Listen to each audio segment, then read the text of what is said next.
Hey, it's getting real country around here. I just so happened to look back at the page, this weekend. It's fried okra, it's cornbread, and you know what I mean? So, and I try to sprinkle in, some other stuff, some enchiladas, some tacos, which, you guys really don't watch. And that's cool. That's cool. But, I don't know. And in saying that, and y'all just been punking me into this. I didn't even realize, but it's cool though. Whatever y'all want to watch, I'll cover. I'll cover. Okay. So in saying that, hey, how you guys doing today? My name is Denarse, and I am the host of the Mars Show. And today we have another very delicious video for you guys. And the title of this video is Southern Fried Okra. Okay. And I did get this video from Kimberly in the kitchen. All right. Hope everybody's having a good day. Hope everyone had a good day yesterday. And I hope everyone continues to have a good day for the remainder of such. Like I said, we're going to jump right on into this video. Let's go. So I can use it anytime I need. In my opinion, the best coating is almost all cornmeal. You use a little bit of flour just to kind of hold it together. But if you use too much flour, it becomes more of a breading. And that's not really the Southern way. So I use... Sorry, Miss Kimberly, I had to get at my audience. And I really didn't even give you the introduction that you really needed. We do have a new creator today. And her name is Kimberly, and we're going to see, and she is a Southern belle, and we're going to see how she comes up with this delicious recipe. Now, let's go. I feel as though, and let's not forget this, for sure, and a warm round of applause, all right? Okay, too many creators.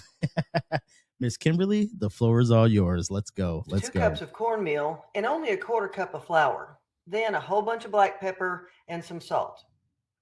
Now mix it all together and go get your okra. If you have access to fresh okra, that's great. But if not, you can use frozen. I use frozen quite a bit. When I do, I use the whole okra, not the already cut and definitely not the already breaded.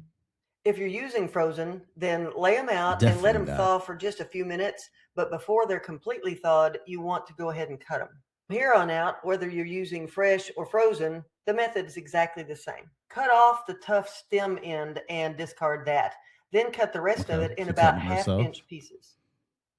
For those of you who may never have seen an okra before, this is what they look like. When you cut into them, you can see that there are some channels. I've seen a lot of okra. You know what I mean? I remember going out and my grandma used to have a little garden on the side. We used to go out there and pick that okra and get it all ready to go, and all the work. With some really soft seeds inside. Days. You've probably also heard of slime. Yeah, okra does have a little bit of slime, but when you're frying them, you're never going to notice that. The slime does get a bad rap, but people use it in gumbo, and that helps thicken the sauce. These are also really good pickled as well. Oh, okay. Once you've cut up your okra, put it in a bowl and coat it lightly with buttermilk. Don't drown it.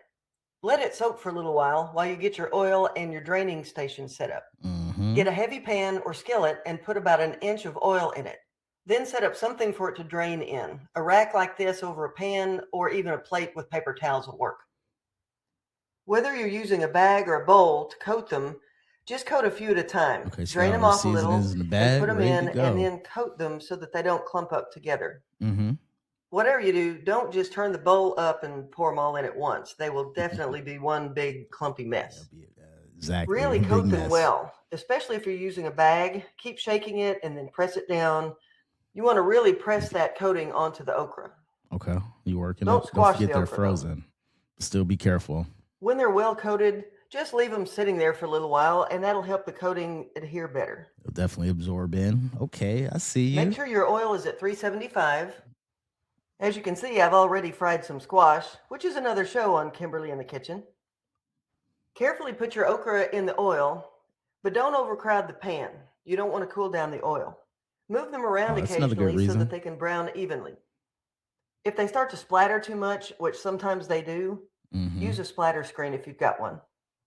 Because you can't forget, it's a lot of slime in there, as she referred to it as. So that's what's making a lot of pop, and you got a lot of moisture in there cooking off. So let's go. Once they're a deep golden brown, remove them to the draining rack. Be sure and salt them once they come out of the oil. Golden brown, yes indeed. Better make extra. You'll be eating them as you cook them. See you next time on Kimberly in the Kitchen. Nice. Absolutely. For sure, for sure. I hope you guys enjoyed that. I did. I definitely been having a hankering for some fried okra. So that was a nice, quick, simple, and easy fry for sure, for sure. Only thing she really had to do, she cut her own okra, and I can respect that. I can respect that. And like she said, keep it frozen, and they were nice golden brown, and they were nice and evenly cooked. And what more can you ask for? You can just pop them like popcorn, for sure, for sure. All right, I hope you guys enjoy, and if you didn't, come back and check me out next time, and I'll see what I can do for you. All right, you guys have a good one out there. Be safe, and later.